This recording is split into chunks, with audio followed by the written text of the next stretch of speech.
Oh yeah, because I was engaging in a monologue with myself, what has happened the last 2 days and what value, I asked myself the question, Singhal, what value can you add? Because the program title for the morning is something about public value.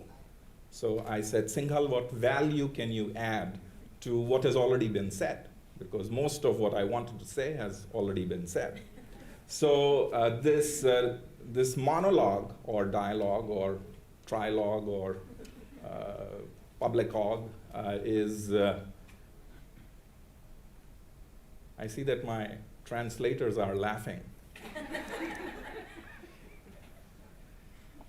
is that stream of consciousness that I engaged in this morning. Oh, okay. So I was somehow reminded of Mr. Reagan, uttering those beautiful words, Mr. Gorbachev, tear down the wall, and that's actually a very good metaphor of the kind of monologue that I was engaging in. Because I felt that, we all deal with walls, and we try to scale walls, and we try to build bridges sometimes. And clearly, when you talk of entertainment, education, you are talking about building bridges because there probably are walls. So that's the metaphorical theme which will guide this monologue, and how appropriate. I've chosen my setting to be in Berlin and to use this metaphor. Now, let's see if this works. So a lot of questions. I mean, a monologue is, you ask yourself a few questions, and so there are a lot of questions that I was asking myself, and sometimes you don't even know what the value of these questions are. And the question that I began to ask myself is, what is the value of a dream? Because, we all have some dreams and aspirations. Marion and Christoph and our dear friends who are, they have a dream. We have some kind of a dream about what the role of academics is, and what the role of producers and scriptwriters are, what our role is in society. So they're personalized dreams, and perhaps a little more than our individual dreams. There's some collective dreams. So in posing the question, what is the value of a dream? You have to sort of go back to, I have a dream someday that, my 4 little children will live in a world where they would be not judged by the color of their skin, but by the content of their character. A dream which has been around for some time, and maybe we are making some progress, and maybe we have some ways to go, but that's the nature of dreams.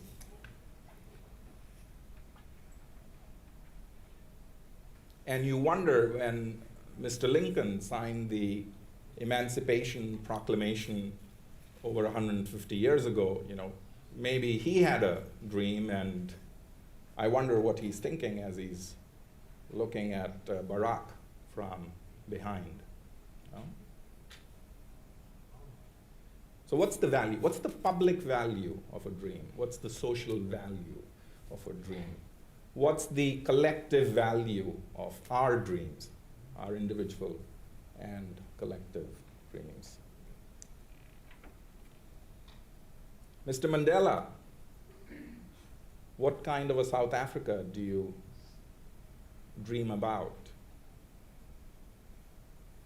And, well, I dream of a South Africa which is not just for the blacks, and it's not just for the whites, but I dream of a South Africa that is a rainbow. So what's the public and social value of dreams?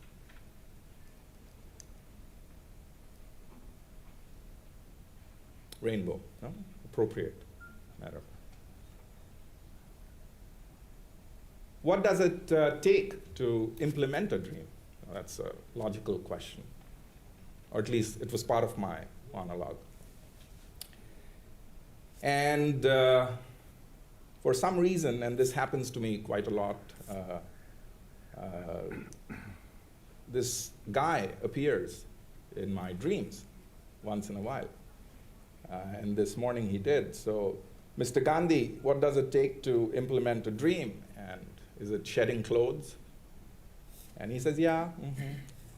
Are you going to wear these clothes when you meet the king? Yeah.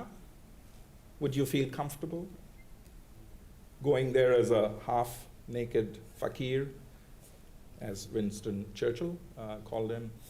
And he said, yeah, I will indeed go in these clothes because I know that His Majesty would be wearing enough for the both of us.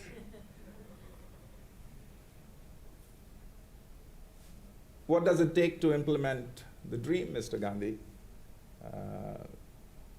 And he says, well, travel third class. It's traveling third class, no? But why would you travel third class, Mr. Gandhi? In the early 1900s, when he was a lawyer in South Africa, he had a practice which at that time netted him the equivalent of 30,000 US dollars at that time a month. That's what his practice was worth. There were over 100 people on his payroll. 90% of the cases that he took were solved out of court. He thought that was more humane. That was his dream. So, heck, why would you travel third class, Mr. Gandhi? Surely afford to go first class. And he says, well, my friend, you know, I travel third class because there is no fourth class. So what does it take to implement a dream? Shed clothes, travel fourth class. Mother Teresa, we are so happy you're here in Washington, D.C. Welcome. My child, I'm very happy to be here. Tomorrow we are having a march in Washington. And we would like for you, Mother, to march with us. And she says, my child, what is the march about? Mother, the march is against the Vietnam War. And we would love for you to march with us. And my child, I'm sorry.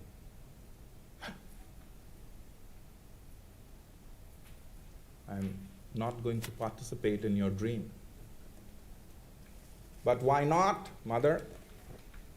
So if your dream is to march against the Vietnam War, please count me out.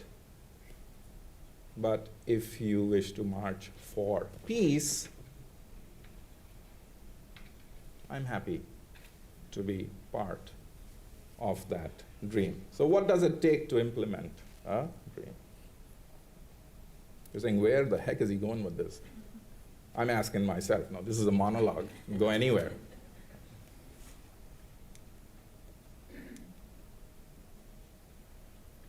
So, can one entertain the mint of dream? You know, there's a dream. And perhaps our dreams are different. But maybe, you know, we have an idea of what the mint of dream is. There's the notion of increasing enrollments in STEM. There's the notion of equal opportunity. You know, there's.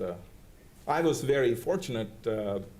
My grandfather was a professor of mathematics, and he lived with us, my father and his family, for the last 6 years of his life. After he retired, he died in a road accident. But he sort of entertained the mint of dream at any opportunity that he got. So he would ask the question, do you know why your mother has just cut the sandwich as a diagonal as opposed to straight. Why is it a triangle, no? And then you say, And of course, then he has you face the diagonal side.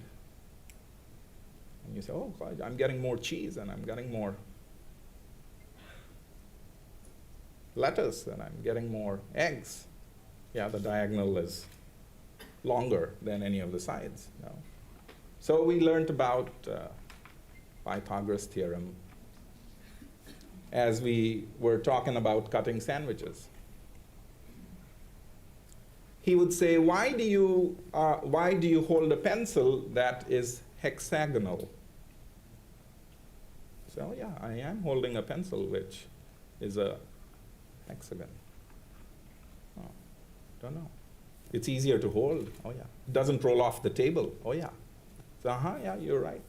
But do you know that if you take a piece of wood and you want to make 10 pencils out of a unit piece of wood, you can do it if you cut a pencil as a hexagonal.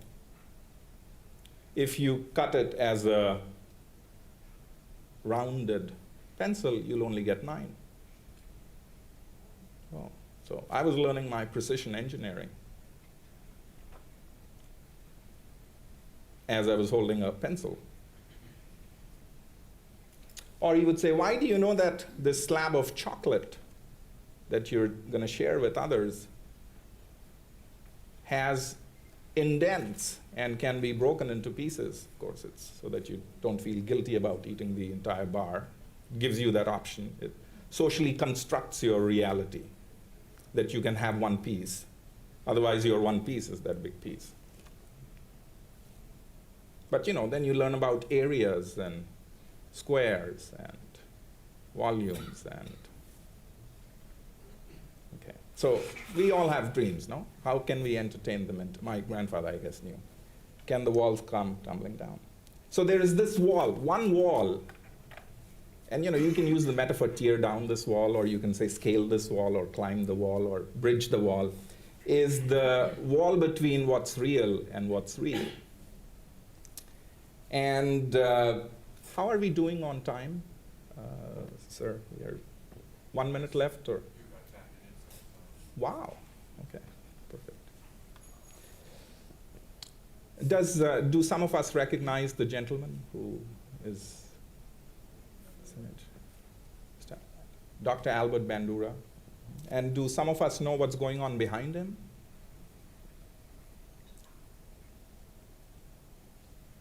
The Bobo doll, Andrea, is that what you're saying? Yeah.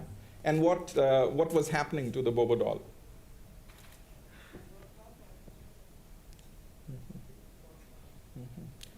This probably was one of the most significant experiments when it comes to, let's say, the intellectual capital that Mintif wants to tap into.